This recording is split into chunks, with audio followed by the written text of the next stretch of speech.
Yes, once again in front of you, this is Praveen Aishwarya, educator at learning power. और आज के इस session में हम लोग डिस्कस करने वाले हैं क्लैट एग्ज़ाम्स के बारे में। CLAT common law admission test, ये क्लैट का फुल फॉर्म है कॉमन लॉ एडमिशन टेस्ट। तो जो लोग लॉ के एग्ज़ाम्स मीन्स कि लॉयर बनना चाहते हैं या फिर जज बनना चाहते हैं तो उनके लिए आफ्टर 12th ये क्लैट का एग्ज़ाम होता है, ठीक है, कॉमन लॉ एडमिशन टेस्ट, जो कि क्वालिफाई करना होता है। उसके बाद एडमिशन होता है और उसके बाद आप कोर्स करके जब बाहर निकलते हैं तो आप एक लॉयर के रूप में होते हैं, आपके पास डिग्री होती है। तो यही है CLAT common law admission test.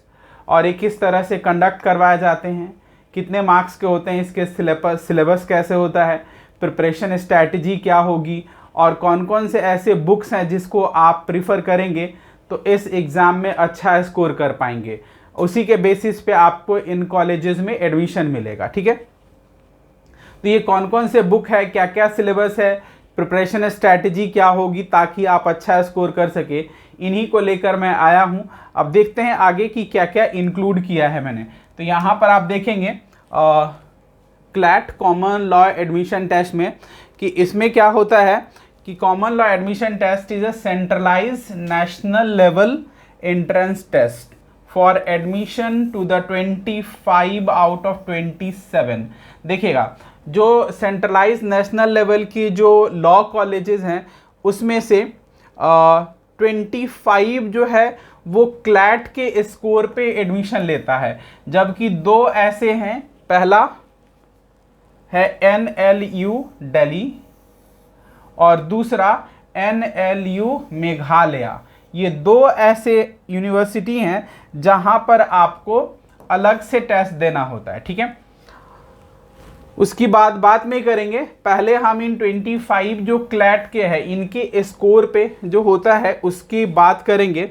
आप सभी को बता दूं कि जो क्लैट का जो एग्ज़ाम है सबसे पहली बार 2008 में इंट्रोड्यूस किया गया था as centralized entrance examination for admission to the national law schools universities in India. ठीक है, तो इंडिया में जो सेंट्रल गवर्नमेंट के जो लॉ कॉलेजेस है, लॉ के यूनिवर्सिटीज़ हैं, वहाँ पर आपको एडमिशन के लिए ये क्लैट का एग्ज़ाम देना होता है। ठीक है, और क्लैट क्वालिफाई करने के बाद आपका जो स्कोर कार्ड होता है उसके बेसिस पर आपको इन 25 कॉलेजेस में एडमिशन मिलते हैं। बात करते हैं यहाँ पर national law university Delhi and national law university Meghalaya. ठीक है, administer their own entrance exam, ये अपना अलग इंट्रेंस एग्जाम करवाते हैं। जैसे DU की बात करें, दिल्ली यूनिवर्सिटी की, तो ये जो करवाता है उसे आईलेट कहते हैं, all India law entrance test, AILET. ठीक है, और जो नेशनल लॉ यूनिवर्सिटी मेघालय है वो जो कंडक्ट करवाता है अंडर ग्रेजुएट एडमिशन टेस्ट, तो उसको बोलते हैं मेघालय अंडर ग्रेजुएट, GU से हो गया एडमिशन टेस्ट। ठीक है, रिस्पेक्टिवली। तो ये दो हैं, एक मेगा MEG-UAT है एडमिशन टेस्ट और दूसरा है आईलेट जो कि दिल्ली यूनिवर्सिटी में, नेशनल लॉ यूनिवर्सिटी दिल्ली में एडमिशन के लिए होता है। ठीक है, तो सबसे ज़्यादा जो प्रेफरेंस दी जाती है लॉ में वो क्लैट का है, क्योंकि क्लैट में अगर हो जाता है तो आपके पास 25 कॉलेजेस के ऑप्शंस होते हैं। ठीक है, तो मोस्टली स्टूडेंट्स क्लैट का प्रिपरेशन करते हैं और उसके स्कोर पर अपने अकॉर्डिंग एडमिशन लेते हैं। ठीक है, a few private and self financed law schools in India also use these scores for law admission. कुछ ऐसे प्राइवेट और सेमी फाइनेंस लॉ स्कूल्स जो हैं, लॉ कॉलेजेस जो हैं, वो क्या करते हैं, क्लैट के स्कोर पर अपने कॉलेज, अपने स्कूल में एडमिशन देते हैं। आप देखिएगा पब्लिक सेक्टर अंडरटेकिंग में कुछ है, जैसे ONGC है, कोल इंडिया है, BHEL है, उसके बाद स्टील अथॉरिटी ऑफ इंडिया है, ऑयल इंडिया है, Indian army for the recruitment of जज, एडवोकेट, जनरल ऑफिसर्स, इसके लिए भी use CLAT post graduate scores, ठीक है। तो जो ग्रेजुएट होते हैं उसके बाद जो पोस्ट ग्रेजुएट होता है उसके बेसिस पर, क्लैट पोस्ट ग्रेजुएट के बेसिस पर जज के लिए और अपने एडवोकेट के लिए ये सारे ONGC, कोल इंडिया और ये सब जो पब्लिक सेक्टर अंडरटेकिंग है, ये सब भी क्लैट पीजी के लिए के जो स्कोर्स होते हैं उसके बेसिस पर अपने यहाँ रिक्रूटमेंट करते हैं, ठीक है। तो ये क्लैट का स्कोर हो गया। अब आते हैं एग्जाम पैटर्न क्या होगा, क्लैट का एग्जाम होता कैसे है और आप किस तरह से इस एग्जाम को देंगे, उसके बारे में बात करते हैं। तो यहाँ पर आप देखेंगे तो बोला कि एग्जाम पैटर्न, बोला गया कि before jumping into the CLAT syllabus here's a general overview of the exam pattern. तो सबसे पहले देखिएगा तो टेस्ट कंडक्टिंग बॉडी, तो जो क्लैट का एग्जाम होता है उसको कंडक्ट करवाता है the consortium of national law university, ठीक है। और ये जो टेस्ट का फॉर्मेट होता है जो वो दिया गया है MCQ style questions. Total question जो है 120 होते हैं, मल्टीपल चॉइस क्वेश्चंस होते हैं, कैरी 1 मार्क ईच। उसके बाद बात करें मार्किंग स्कीम की, तो मार्किंग स्कीम में बोला गया कि 1 mark to be awarded for every correct answer and 0.25 marks will be deducted for an incorrect answer. इसका मतलब क्या हुआ कि अगर 4 गलत करेंगे, 4 इनकरेक्ट आंसर्स मीन्स -1 मार्क। अगर 4 गलत होगा तो 1 मार्क्स आपके कट जाएंगे और 1 सही होगा तो 1 मार्क्स मिलेंगे, ठीक है। तो ये इनका प्रॉपर जो है पैटर्न है जिसको हमने आपको दिखाया ओवरव्यू। अब आते हैं आगे और देखते हैं सिलेबस में क्या क्या इंक्लूड किया गया है क्लैट के। तो क्लैट सिलेबस में ये आपको दिख रहा होगा, ये 5 ऐसे टॉपिक्स हैं। पहला है इंग्लिश लैंग्वेज, दूसरा है करंट अफेयर्स से क्वेश्चंस पूछे जाते हैं, जनरल नॉलेज से, current affairs including general knowledge, ठीक है। उसके बाद है लीगल रीजनिंग, लॉजिकल रीजनिंग और क्वांटिटेटिव टेक्निक्स, ठीक है। तो ये 5 ऐसे टॉपिक्स है जहां से क्वेश्चंस पूछे जाते हैं और इसके पूछने का जो तरीका है बाकी के एग्जाम से थोड़ा सा डिफरेंट है। डिफरेंट क्या है उसको अगले स्लाइड में हम लोग देखेंगे, बट ये ध्यान रखिएगा कि इनमें जो है वेरीज होते हैं, मीन्स कि ये फिक्स नहीं है कि रीजनिंग से जो लॉजिकल रीजनिंग है वहाँ से कितने क्वेश्चन आएंगे, 15 से 20 मीन्स कि फ्लक्चुएट करता है। हो सकता है कि किसी एग्जाम में 18 पूछे तो किसी में 20 पूछ लें, तो ये फ्लक्चुएट होते रहता है, तो बिटवीन होता है, एग्जैक्टली नहीं कह सकते। लेकिन अभी आपको मैंने बताया कि टोटल नंबर ऑफ क्वेश्चन जो होते हैं इस एग्जाम में उसकी संख्या 120 है, ठीक है। 120 क्वेश्चंस होते हैं और मल्टीपल चॉइस क्वेश्चंस होते हैं, सभी में 1 नंबर के होते हैं। अब आते हैं यहाँ पर और क्या क्या है, तो आप देखेंगे यहाँ पर कि सबसे पहले हमने इंग्लिश लैंग्वेज का सिलेबस है, इंग्लिश का प्रिपरेशन कैसे करेंगे आप इसके बारे में है और इसमें क्या क्या आपको प्रिपरेशन करना होगा ताकि आप अच्छा स्कोर कर सकें, उसके लिए यहाँ पर डिटेल से इंफॉर्मेशन दिए गए हैं। तो पहला हमारा है इंग्लिश लैंग्वेज, और इंग्लिश लैंग्वेज पोर्शन में क्या बोला गया है, you will be given passage of around 450 words, ठीक है। These passages will drawn from contemporary historically relevant fictions and non fiction literature and will be of quality that 12th standard student might read रफली इन 5 to 7 minutes. जो 12वीं class का बच्चा है उस passage को 5 से 7 मिनट में पढ़ सकता है। इसको ध्यान में रखते हुए ये आपको 450 वर्ड्स का एक पैसेज आपको दिया जाएगा और उन्हीं पैसेज से आपको क्वेश्चन पूछा जाएगा, मीन्स कि ये कॉम्प्रिहेंशन पैसेज टाइप का हुआ, ठीक है।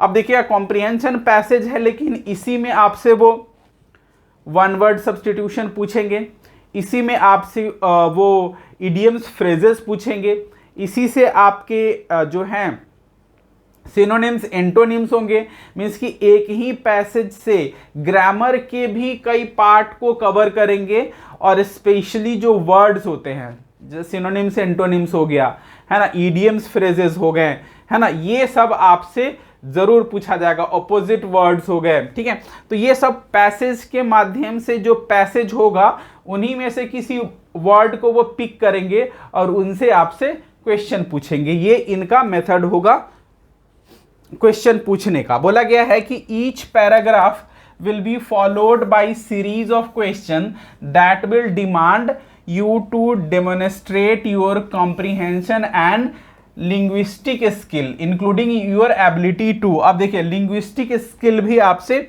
जो है ये चेक किया जाएगा। Read and grasp the paragraph core message as well as any arguments or opinions presented in the passage. ये आपको स्टेप्स मैंने इंक्लूड किए हैं।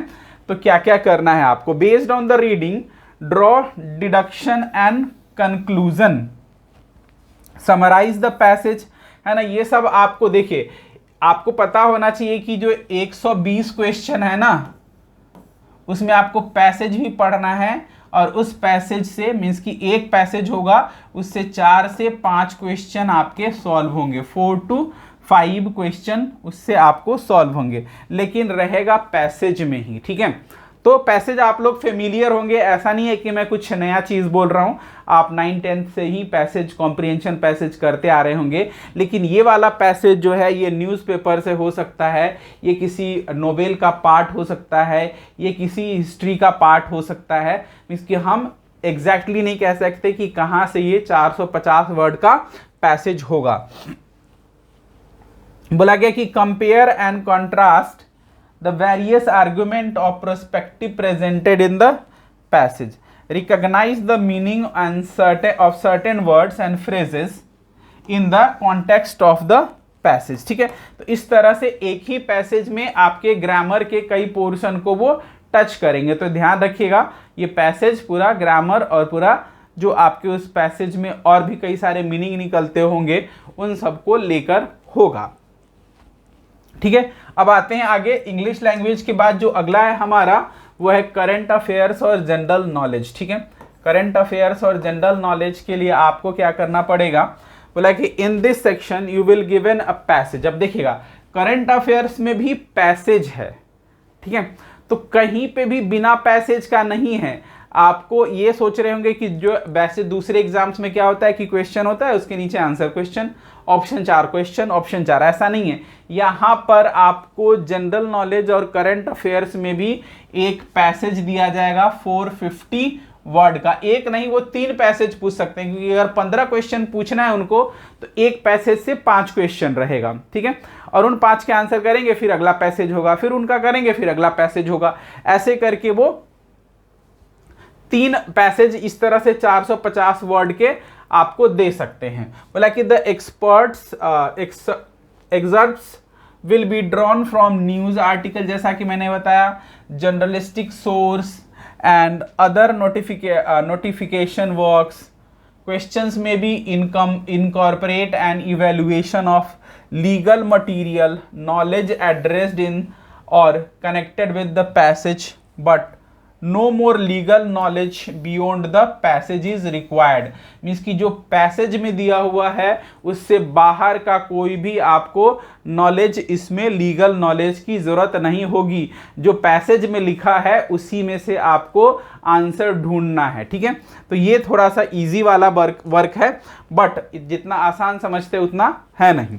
बोला कि each paragraph will be followed by a series of question that will demand you to demonstrate your understanding of current events and general information. ठीक है, तो एक चीज आपको ये है कि जैसे जीके वगैरह में होता है कि जब आपको पता ना हो, है ना, तो आप वहां पर गलती कर सकते हैं, लेकिन यहाँ पे क्या कहता है, यहाँ पे कहता है कि अगर आपको नहीं पता तो कोई बात नहीं, क्योंकि ये जो 450 वर्ड का जो पैसेज दिया हुआ है इसी में सारे आंसर हैं, बाहर से कुछ नहीं करना है, आपको उसी पैसेज में से आंसर करना है। तो ये एक बड़ी अच्छी बात है इसकी। बोला एक contemporary events of relevance from India and the world. ठीक है, इंडिया और वर्ल्ड में जो कॉन्टेम्पररी इवेंट्स हो रहे हैं उन सब से रिलेटेड क्वेश्चंस आपसे पूछे जा सकते हैं। ठीक है, चाहे जैसे आपको बता दूं कि मंगल मिशन हो गया या चंद्रयान हो गया या कोई मिसाइल हो रहा है, लॉन्च हो रहा है, बन रहा है, कोई सैटेलाइट लॉन्च हो रहा है या कोई ट्रीटी हो रही है एक कंट्री से दूसरे कंट्री के बीच में, ठीक है, या फिर इलेक्शंस हो रहे हैं उसमें कौन हार रहा है जीत रहा है, इस तरह के क्वेश्चंस आपको इसमें इवेंट वगैरह में पूछे जाने की संभावना होगी। उसके बाद आर्ट एंड कल्चर से होगा, इंटरनेशनल अफेयर्स है, historical events of enduring significance, तो ये सब हो गए। जीआई टैग आपसे पूछा जा सकता है, नए नए स्टेट्स में नई नई ऐसी चीज़ें जो नए नए तो नहीं मीन्स कि नए नए जीआई टैग मिल रहे हैं, उन सभी जीआई टैग को देखना पड़ेगा।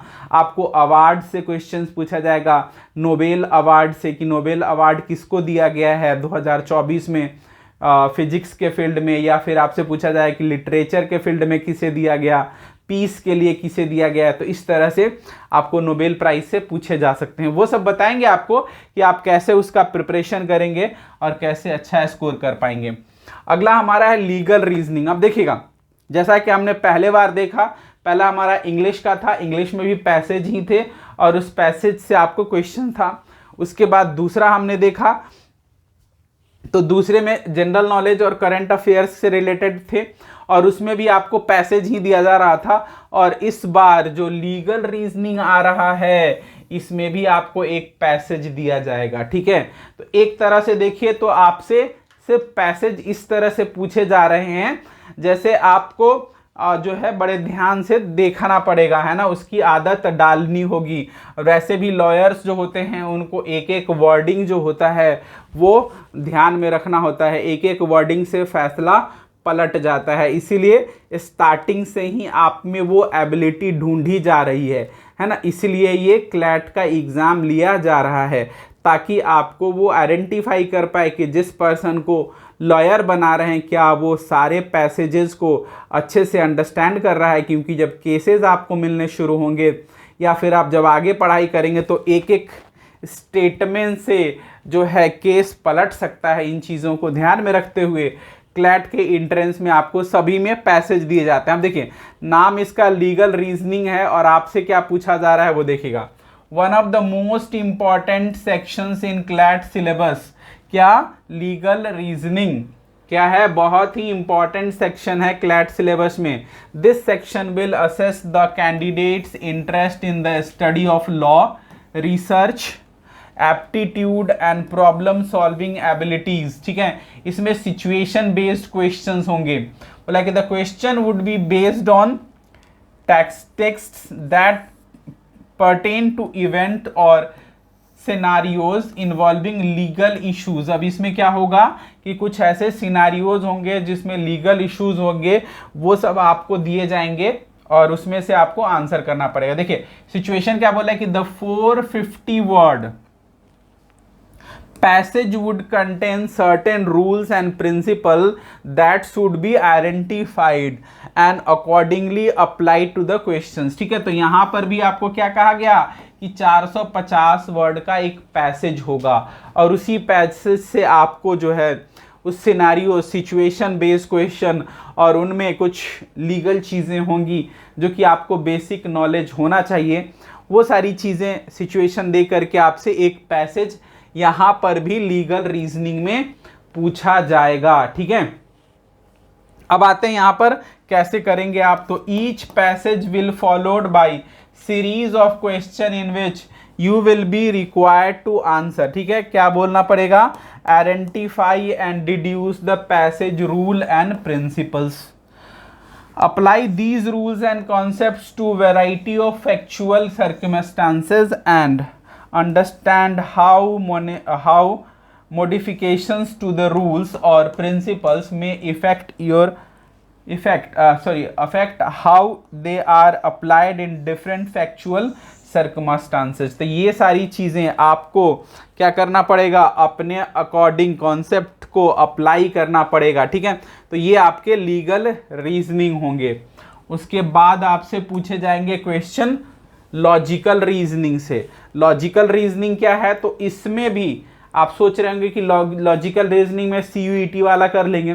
तो CUET में जो था रीजनिंग LR जिसको कहते थे, ये LR लॉजिकल रीजनिंग तो है, तो वही है लॉजिकल रीजनिंग, लेकिन यहाँ पर आप देखेंगे तो इसमें भी पैसेज है, क्या बोला है कि the logical reasoning section goal is to assess the candidates critical thinking skills to find patterns and logical relationship as well as to correct erroneous arguments और the question are based on 300 word text। ठीक है, 300 word का यहाँ पर भी text होगा और उसी से क्वेश्चन पूछे जाएंगे। Each reading will be followed by one or more question that will need you to recognise and argument taking into account its premises and conclusion. ठीक है, तो यहाँ पर कंक्लूजन तक आपको पहुँचना पड़ेगा। जो 300 वर्ड का टेक्स्ट दिया हुआ रहेगा उसी को ध्यान में रखते हुए। ठीक है, बोला कि read the paragraph and identify the arguments presented. यहाँ पर भी पैराग्राफ रीडिंग के लिए बोला गया है और आपको आइडेंटिफाई करना है कि कहाँ पर आर्गुमेंट प्रेजेंट किया गया है। उसके बाद बोला कि analyze patterns to reasoning critically and examine how conclusion may depend on specific premises and evidence। ठीक है, how conclusion may be strengthened or weakened as a result of change in promise or supporting facts। तो इस तरह से आपको LR में भी 300 word का सेंटेंस स्टेटमेंट होगा, पैसेज होगा और उसी से आपको आंसर करना है। ठीक है, तो यहाँ पर भी पैसेज आपका पीछा नहीं छोड़ेगा। ठीक है, उसके बाद हम लोग आते हैं द मोस्ट डिफिकल्ट पार्ट। ठीक है, क्लैट के स्टूडेंट का जो मोस्ट डिफिकल्ट पार्ट है वो यही है, क्वांटिटेटिव टेक्निक्स। ठीक है, तो सभी बच्चे यहीं पर आकर फंसते क्यों हैं? क्योंकि यहाँ पर जितने भी क्वेश्चंस होंगे वो सब एक डाटा इंटरप्रिटेशन टाइप का होगा और उसी डाटा से आपको एक डाटा से 4 से 5 क्वेश्चन के आंसर्स करने होंगे। ठीक है, तो ये DI का डाटा इंटरप्रिटेशन। ठीक है, maths concept of the CLAT syllabus will consist of sequence of question followed by a brief collection of facts और proportion, graphs, other textual, visual और grammatic representations of numerical information. The question will be in the form of data interpretation which required applicants to deduce the information from the supplied paragraph and respond accordingly। ठीक है, out of all the CLAT syllabus quantitative techniques are one of the hardest। क्या कहा गया कि जितने भी CLAT के syllabus मैंने ऊपर से नीचे तक डिस्कस किए, चाहे वो इंग्लिश का हो, चाहे वो करंट अफेयर्स जीके का हो, चाहे लॉजिकल रीजनिंग का हो, लीगल रीजनिंग का हो, सब आसान है। यही वाला क्या है? हार्डेस्ट है। Some of the important topic that student should focus on including number system, percentage, ratio, algebra, mensuration, data interpretation, probability, average, speed, time, distance, ratio, proportion and set theory. देखिएगा, ये सारे मीन्स कि data interpretation में आपको percentage वहीं से, number system वहीं से, रेशियो, प्रोपोर्शन वहीं से, तो ऐसे इस तरह से स्पीड, डिस्टेंस, टाइम, तो एवरेज, ये सब आपको एक ही पैसेज, एक ही जो डाटा होगा उसी में से आपको हर टाइप के क्वेश्चन पूछ लेंगे डाटा के बेसिस पर। तो इसीलिए ये वाला पार्ट जो है बहुत डिफिकल्ट पार्ट है। तो इसके प्रिपरेशन के लिए आप कौन कौन से बुक प्रिफर करेंगे और कैसे आपका प्रिपरेशन होगा, इन सब को लेकर के अगले स्लाइड की ओर बढ़ते हैं और दिखाते हैं कि क्या क्या आप करेंगे। तो बोला गया कि books for CLAT preparation. Books for CLAT preparation में आप देखेंगे तो बोला है कि to prepare for any exam books are most reliable source. Books क्या है? मोस्ट रिलायबल सोर्स है। ठीक है, बोला गया कि a plethora of books are available in the market for CLAT preparation. The consortium also publishes various preparatory materials. ठीक है, तो कंसोर्टियम जहां पे आप फॉर्म फिलअप करेंगे क्लैट का, वहां पर भी आपको क्या क्या मिल जाएगा? तो क्वेश्चन पेपर गाइड मिल जाएगा, सैंपल क्वेश्चंस मिल जाएंगे, मॉडल क्वेश्चन पेपर मिल जाएगा, इंस्ट्रक्शन मिल जाएगा, instructional material and exercise for each of the subjects that the UG CLAT contents. ठीक है, तो सारी चीज़ें आपको यहाँ पर प्रोवाइड कराए जाएंगे, लेकिन एक फॉर्मेट होगा। ठीक है, फॉर्मेट इन द सेंस कि एक दो क्वेश्चन दे करके, एक दो पैसेज छोड़ दे करके वो कह देंगे कि इस टाइप का हम क्वेश्चन आपसे लॉजिकल रीजनिंग में पूछेंगे, इस टाइप के क्वेश्चन में आपसे लीगल रीजनिंग में पूछेंगे। ठीक है, तो इस तरह से रहेगा। तो अब आते हैं बुक्स पर, और बुक्स में देखते हैं कि कौन कौन सा बुक आप प्रेफर कर सकते हैं। देखिए, तो इंग्लिश लैंग्वेज की बुक के लिए यहाँ पर जो दिया गया है, high school English grammar and composition bye rain and Martin. Rain and Martin की बहुत अच्छी बुक है, एक कॉम्पिटिटिव एग्जाम्स के लिए भी,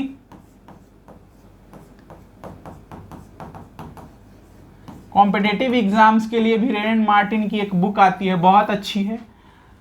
ठीक है, और एक है यहाँ पर जो कि मैंने इंक्लूड किया है, ऑब्जेक्टिव जनरल इंग्लिश, बहुत इंपॉर्टेंट है, बहुत अच्छी बुक है, आर.एस. अग्रवाल के द्वारा ये लिखा गया बुक है। ठीक है, एस चांद पब्लिकेशन के थ्रू के बैनर तले ये बुक लिखा गया है।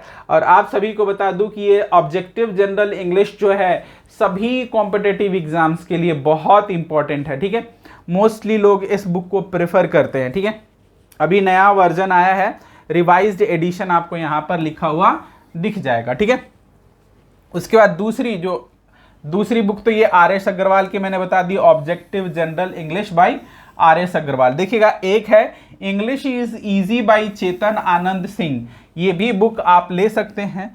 और Barron's pocket guide to vocabulary, ये वोकैबुलरी बुक हो गया। ठीक है, लेकिन सबसे बेस्ट बुक ये है, आप रिवाइज्ड एडिशन एस चंद पब्लिकेशन में जा करके, एस चंद पब्लिकेशन में के वेबसाइट पर आप इसको ऑनलाइन ऑर्डर कर सकते हैं। ठीक है, ज़्यादा प्रॉब्लम हो तो कमेंट बॉक्स में कमेंट कीजिएगा, मैं इस बुक के बारे में आपको और डिटेल से बता दूंगा, और कहाँ से आप कैसे खरीदेंगे ये इसका लिंक भी मैं आपको प्रोवाइड करा दूंगा। ठीक है, तो कोई भी डाउट हो जनरल ऑब्जेक्टिव जनरल इंग्लिश के लिए तो आप कमेंट बॉक्स में कमेंट कीजिएगा। किस तरह की बुक है, इसके फर्स्ट 2-4 पेजेस भी मैं आपको दिखा सकता हूँ। ठीक है, वो किसी और उसमें करेंगे वीडियो में, लेकिन आज तो ये है, आप कमेंट बॉक्स में कमेंट करेंगे तो जरूर मैं टेलीग्राम चैनल के थ्रू आपको इसके कुछ पेजेस आपको दिखा सकता हूँ। ठीक है, अब आते हैं अगला है हमारा, यहां पर देखेंगे तो लीगल रीजनिंग में कौन कौन से बुक आप ले सकते हैं। तो एक आता है यूनिवर्सल का क्लैट प्रिपरेशन गाइड। ठीक है, अच्छी बुक है, आप इसको प्रिफर कर सकते हैं। उसके बाद दूसरा ये पियर्सन पब्लिकेशन का है, legal awareness and legal aptitude by AP.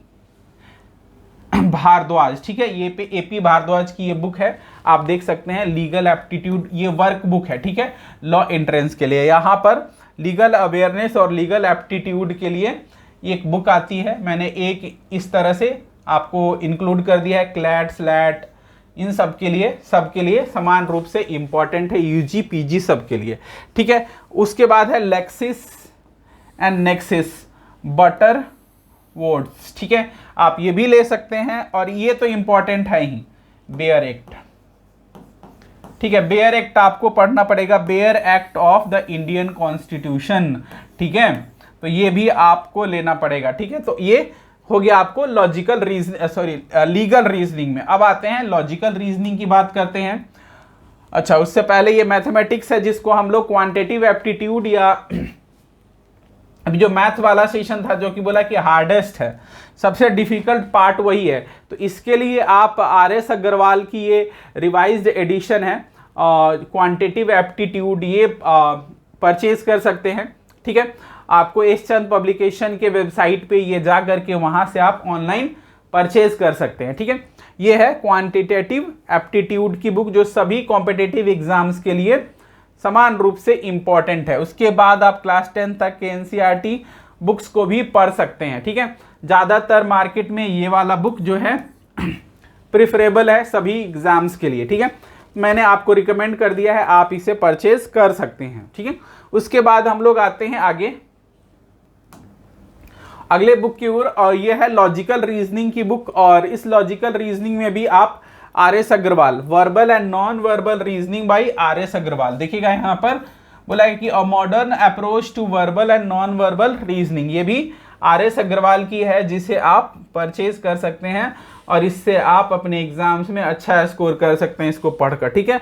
उसके बाद एक और एनालिटिकल रीजनिंग है, MK पांडे की बुक है, और ये RS अग्रवाल का मैंने एनालिटिकल एंड लॉजिकल रीजनिंग, ये भी आप ले सकते हैं। ये दोनों आपको बुक जो है बहुत अच्छी बुक है।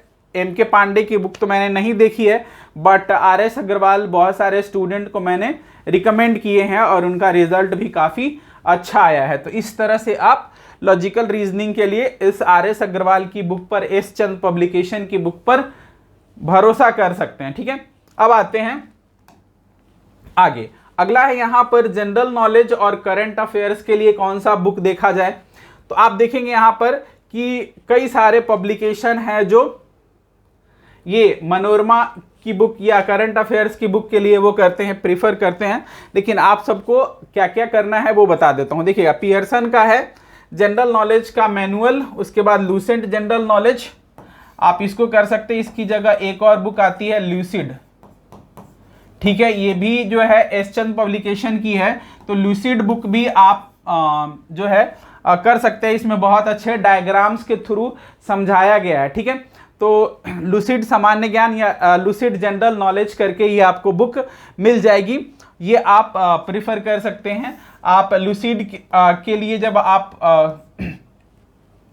परचेज करना चाहेंगे तो आपको मैं इसका जो है लिंक भेज दूंगा, जहां से आप इसको परचेज कर लीजिएगा। या फिर एस चंद पब्लिकेशन के वेबसाइट पर जाएंगे तो वहां पर लूसिड जनरल नॉलेज के नाम से आपको बुक मिल जाएगा, वहां से आप ऑनलाइन ऑर्डर कर सकते हैं, ठीक है। अब लूसेंट की तरह ही बुक है, आप इसको भी प्रीफर कर सकते हैं। इसमें उतने डायग्राम्स नहीं बने, चार्ट्स नहीं बने, मैप्स वगैरह उतने अच्छे नहीं बने हैं, लेकिन लूसिड में आपको मैप्स, डायग्राम बहुत अच्छे से बने हुए हैं, जो कि आपको हेल्प करेगा अंडरस्टैंड करने में इजीली, ठीक है। डायग्राम्स के माध्यम से आप किसी चीज़ को बड़े आसानी से समझ जाते हैं, जिसको ये फुलफिल करता है लूसिड जनरल नॉलेज, ठीक है। उसके बाद ये मनोरमा का ईयर बुक है, आप यहाँ पे देख रहे होंगे मनोरमा ईयर बुक, ठीक है। ये तो बहुत इंपॉर्टेंट है, ठीक है। ये इंपॉर्टेंट इसीलिए है कि यहाँ पे आपको पूरे इंडिया में सभी फील्ड के, चाहे वो हिस्ट्री हो, ज्योग्राफी हो, आपको पॉलिटिकल साइंस से रिलेटेड क्वेश्चन हो, इम्पॉर्टेंट जो इवेंट्स हैं उन सब के बारे में हो, अवार्ड्स हो, सभी के बारे में ये मनोरमा जो है कवर करता है। बहुत अच्छी बुक है। आप मनोरमा और इंडिया ईयर बुक, इन दोनों में से कोई एक ले सकते हैं। इन दोनों में आपको ये जो है भारत सरकार के द्वारा इंडिया ईयर बुक हर साल पब्लिश किया जाता है। ये गवर्नमेंट बुक है इंडिया ईयर बुक, ठीक है। पब्लिकेशन हाउस के तहत ये पब्लिश किया जाता है। आप इंडिया ईयर बुक भी परचेज कर सकते हैं इसकी जगह, ठीक है। उसके बाद है competition success review, the Hindu newspaper. Newspaper तो मस्ट रीडिंग है। ये इसलिए है कि यहीं से आपको पैसेज आएंगे। कॉम्प्रिहेंशन पैसेज जो होगा वो द हिंदू का ही होगा, ठीक है। तो द हिंदू का न्यूज़पेपर का जो एडिटोरियल पार्ट होगा उसको आप जरूर पढ़िएगा और उसको अंडरस्टैंड करने की कोशिश कीजिएगा। उसी के पैसेज आपको उठ के एज इट इज आ जाएंगे। तो अगर पहले से अगर वो न्यूज़ पढ़े रहेंगे तो वहां पर आसानी होगी, आप बड़े आसानी से उस आंसर को जल्दी जल्दी कर सकेंगे, क्योंकि उसकी अंडरस्टैंडिंग पहले से डेवलप हो चुकी होगी, ठीक है। तो इसीलिए न्यूज़पेपर एक मस्ट रीडिंग है, जिसको आप लोग रीड आउट कीजिएगा, ठीक है। तो ये था हमारा जनरल नॉलेज और करंट अफेयर्स के लिए। आप करंट अफेयर्स देख सकते हैं। करंट अफेयर्स के लिए हमारे चैनल पर भी आपको हर वीक एक करंट अफेयर्स मिल जाता है, तो वीकली करंट अफेयर्स देख सकते हैं मेरे साथ जुड़ करके। उसके बाद जनरल नॉलेज, जनरल अवेयरनेस के क्वेश्चन हर रोज़ मेरी क्लासेस होती है, जिसमें मैं रेगुलर जनरल अवेयरनेस के क्वेश्चंस कराता हूं। वहां से भी आपको कुछ जनरल अवेयरनेस के क्वेश्चंस दिख जाएंगे, बट ये भी आएगा आपको पैसेज फॉर्म में। ध्यान रखिएगा, जनरल नॉलेज वाले में भी पैसेज रहेगा। बिना पैसेज का आपका पांचों सेक्शन में से कोई भी सेक्शन बिना पैसेज का नहीं है, सभी में पैसेज आने हैं, ध्यान रखिएगा। अब आते हैं और क्या, तो अब आपके लिए एक अलग से है, ये एक अलग टेस्ट है जिसको आप देख सकते हैं। क्या है, तो ये 10+2 के बाद आप लोग जिस तरह से लॉयर बनना चाहते हैं, है ना, तो कई सारे ऑप्शंस आपके लिए और भी हैं जिसको आप देख सकते हैं, है ना। आप क्लैट के साथ साथ यहाँ पर जो है गवर्नमेंट जॉब का प्रिपरेशन कर सकते हैं। ये आपके लिए 10+2 के वो लोग जो क्लैट के साथ साथ और भी ऑप्शन तलाश रहे हैं उन लोगों के लिए बेनिफिशियल होगा। क्या क्या है इसमें, तो पहला आपको देखने को मिल रहा होगा यहाँ पर स्टाफ सिलेक्शन कमीशन, जिसे हम लोग एसएससी के नाम से जानते हैं। एसएससी जो है ये हर साल एग्जाम कंडक्ट करवाता है data entry operator, lower divisional clerk, postal assistant और कोर्ट क्लर्क। देखिएगा ये थोड़ा सा लीक से हटकर है, आपको लग रहा होगा कि क्लैट के साथ साथ ये क्या लगा दिया है ना। एक्चुअल में क्या है, क्लैट का तो मैंने बुक्स वगैरह सब कुछ बता दिया है कि किस तरह से प्रिपरेशन करते हैं।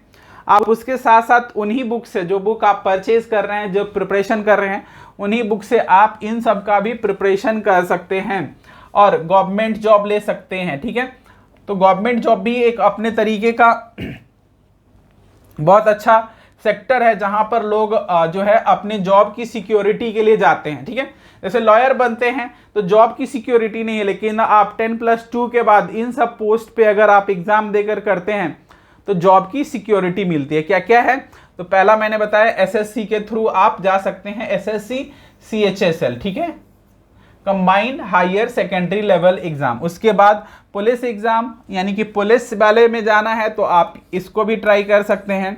यूपीएससी में आप देखिएगा तो एनडीए,